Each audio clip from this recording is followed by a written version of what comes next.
Okay guys, so now that you're done with sewing the elastic to the top, I know I had said to do it to the bottom the same way, but I decided to change the technique because as I was doing the dress, I found an easier way to do it.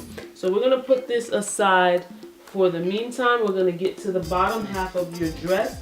Now make sure you already have your fabric for the bottom part cut, you know, to the length that you need it and the width. So, you know, depending on your waist measurement, and because you're gonna want this to be kind of flowy or whatever, this is a nice mesh with embroidered floral print. It's very, very pretty, and it's sheer. My client's waist was 33.5 inches. So when I cut out the width of this fabric, it was way bigger than 33.5 inches. I can't remember just yet. I think, let me see. It was about 50 to 60 inches wide or something. And it doesn't matter because what you're gonna do is, after you cut it out, you're gonna cut out way more than the width of your waist part. And then you'll take this to the sewing machine, and then you're gonna do a straight stitch. We're gonna do what's called the gather technique, where because it's way bigger than your waist, you're gonna take it to your sewing machine on a straight stitch. You're going to stitch on the widest number, which on my machine it was a 5, and then you're gonna stitch all the way across the waist. So then you will have strings left over. I've already done it, that's why I'm not doing it on camera to save time. When you finish, you're gonna leave some of the string out, and what you're gonna do is because you sewed it so wide, you're gonna be able to just pull the string, and the fabric will automatically begin to scrunch up and gather, so that you can have it all together. So do that, and I'll tell you the next step. Okay guys, so now when you're done with your gathering step, you can go ahead, because remember, this is a maternity dress for the sake of having a photo shoot.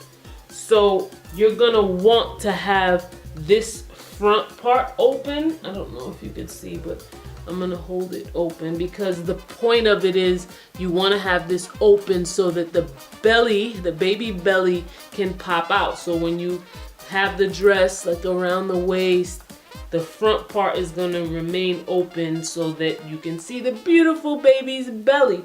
So these sides here, where it's open, you're just gonna take that, fold it over twice. I've already done it, and you can do a straight stitch all the way down from the waist all the way down the length of your skirt. You do that on both sides.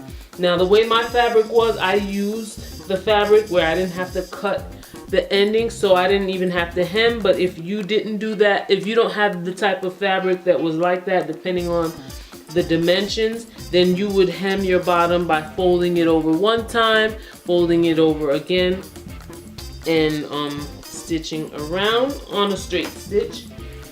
And so now for the waist part, after you've done your gather, you want to add elastic. Now you want to cut the elastic already according to your waist size, a little bit smaller because it's going to stretch obviously to the waist size that you have.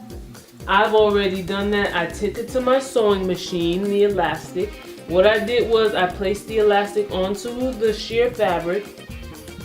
You're going to pull on the elastic, not the sheer fabric. Pull onto the elastic. First you're going to make a stitch to connect it. Then as you're sewing, you're doing it on a zigzag so it can stretch.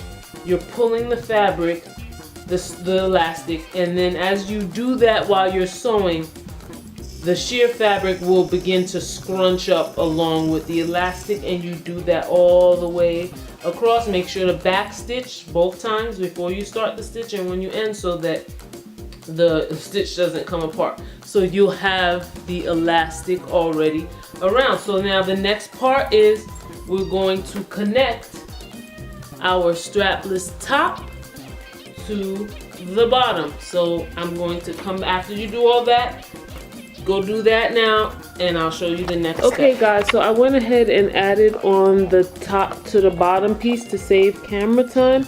But to do that, all you would do is from the open part of the dress, you would bring it the bottom part to the top, stitch one side here, or what you could do is pin both sides so that you could find the center part, because remember you have two side seams, so you want this opening to be in the center. So once you've determined where the center is and you pin that part in place, and you could kind of pin it as you go along, but you know it has elastic, so you're gonna want to be pulling your elastic so that this top part can scrunch up along with the elastic. So you're gonna sew it on a zigzag stitch all the way around, and that's it, because you've already hemmed everything like I told you.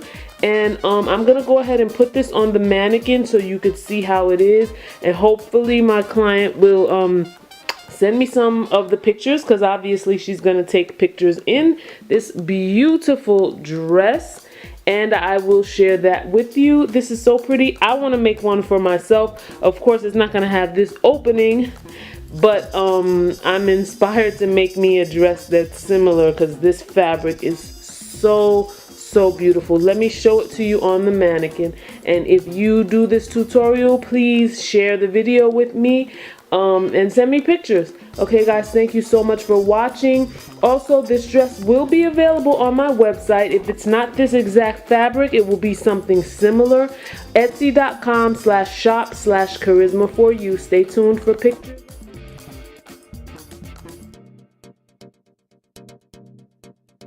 What's up, world? Let's get it poppin' with CC Mixer. It's your boy Jeff Williams. Word.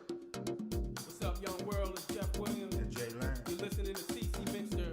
It's always in the mix.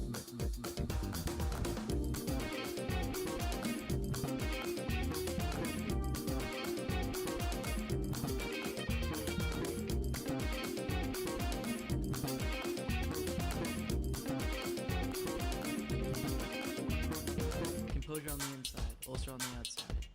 Footsteps tap cool.